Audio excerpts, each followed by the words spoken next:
Estamos com o Culto Circuito e hoje nós conversamos sobre os 150 anos da Estrada União Indústria. Para isso, nós convidamos a professora e pesquisadora Mônica Ribeiro. Mônica, nos blocos anteriores nós conversávamos sobre a construção, sobre a dinamização da estrada e o seu significado. Mas como era feita a manutenção dessa estrada naquele período? Bem, a manutenção, na verdade, era uma forma de você lucrar com a estrada. Era feita através de pedágios, né? Quem passasse na estrada, qualquer diligência, seja ela transportando pessoas, mercadorias ou mesmo a produção cafeeira, ela deveria pagar pedágios. E através desse pagamento é que Mariano Procópio e a Companhia União Indústria conseguiam oferir os lucros, né? Os lucros pensados para a estrada.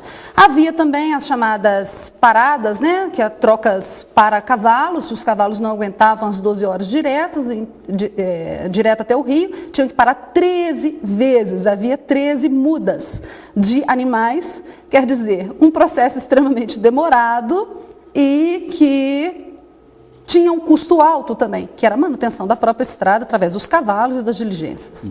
Só para já dentro desse longo percurso, desse longo tempo, havia hotéis, pousadas na época, exatamente para os próprios cavaleiros, das diligências? Olha, talvez se a pessoa desejasse parar, porque ela passava por Areal, passava por Paraíba do Sul, Três Rios, Levi Gasparian, Matias Barbosa, Simão Pereira, até chegar a Juiz de Fora. Então, caso a pessoa tivesse interesse, ela poderia parar em alguma dessas localidades, que não deveria ter nenhum tipo de estrutura, mas geralmente se fazia a estrada com muita alegria em 12 horas, porque era o melhor que se podia para a época. Porque nós temos até o registro aqui, através de uma arte, de um desenho, do Clube, no caso, né, da obra dele, do hotel chamado Hotel de Braganças. Né? É fácil compreender que ali seria o ponto do descanso, da pousada, sim, inclusive do imperador. Sim, que ele poderia pousar ali para não fazer o percurso nas 12 horas seguidas. Bom, né? A estrada foi inaugurada em 1861, mas logo depois ela começa a entrar em decadência. Sim. O que gerou essa decadência? É algo não pensado, né? Porque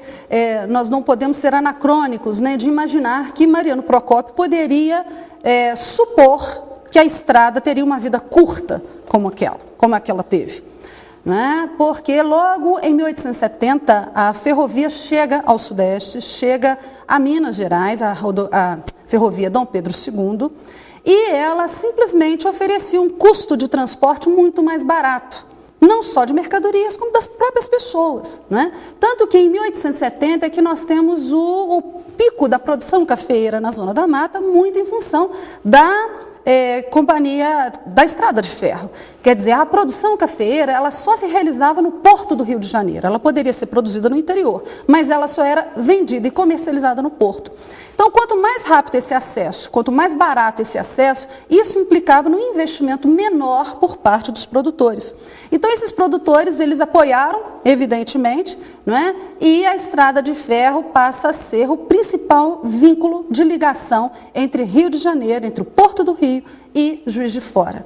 Então, a estrada perde um pouquinho a sua função e passa a servir apenas de fluxo de passageiros. Mas você imagina um fluxo por ferrocarril, a rapidez que foi em relação às 12 horas cansativas de viagem, de uma viagem poeirada em diligências até o Rio e do Rio até Juiz de Fora.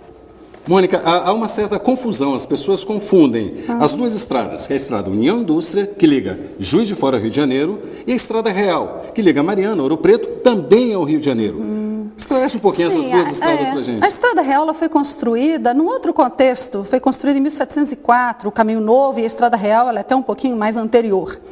Ela foi construída mais com objetivos de vincular aí realmente o Rio de Janeiro, enquanto cidade do Rio de Janeiro, a Estrada Real passa por ali, próximo ao Rio de Janeiro, para chegar ao centro do ouro, Mariana, Ouro Preto, ou seja, o principal surto minerador, né? E para servir de vazão para o trânsito oficial de ouro por aquela estrada e de mercadorias também, que Minas Gerais ela vai ter sempre uma função de abastecedora da corte, da capital e da corte.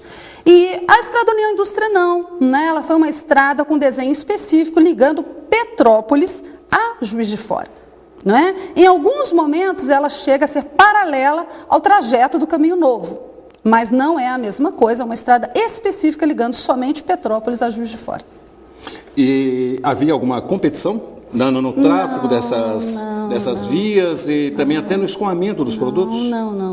Na verdade, havia uma integração e o grande interesse do imperador e do império era quanto mais estradas, mais picadas, né, maiores possibilidades aí de oferecer aí saída para os produtos, né, para desenvolver o mercado local. Mônica, vamos falar um pouquinho agora da atualidade. Os políticos de hoje, os nossos governantes, eles dão a devida atenção à Estrada União Indústria? Eu acho que não dão atenção, mas não dão nenhuma atenção.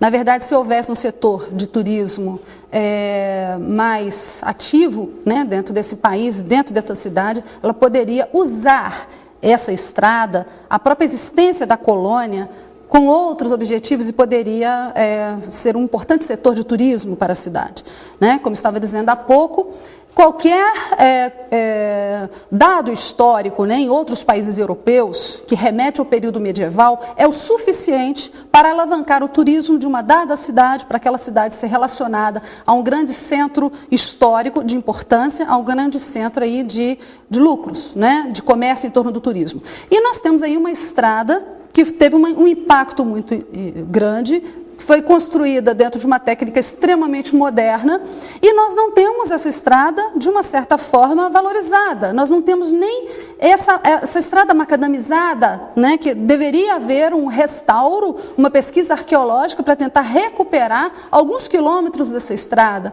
Teria que haver uma pesquisa para recuperar essas diligências. Poderia haver aí um grande avanço em termos de turismo, né, turismo para passear nessa estrada, fazer um turismo histórico, né, de uma grande importância. E, no entanto, não é objetivo dos nossos governantes até hoje e é um setor extremamente abandonado. É uma pena. Podemos considerar, então, a Estrada União Indústria como um marco no conhecimento da história de Juiz de Fora e região. Sem dúvida, um marco de engenharia, um marco de empreendedorismo para a época e uma figura realmente extremamente avançada, que foi Mariano Procópio, que não recebe ali o total valor. Sem falar na economia da época, né? Exatamente. Em termos do restauro da época.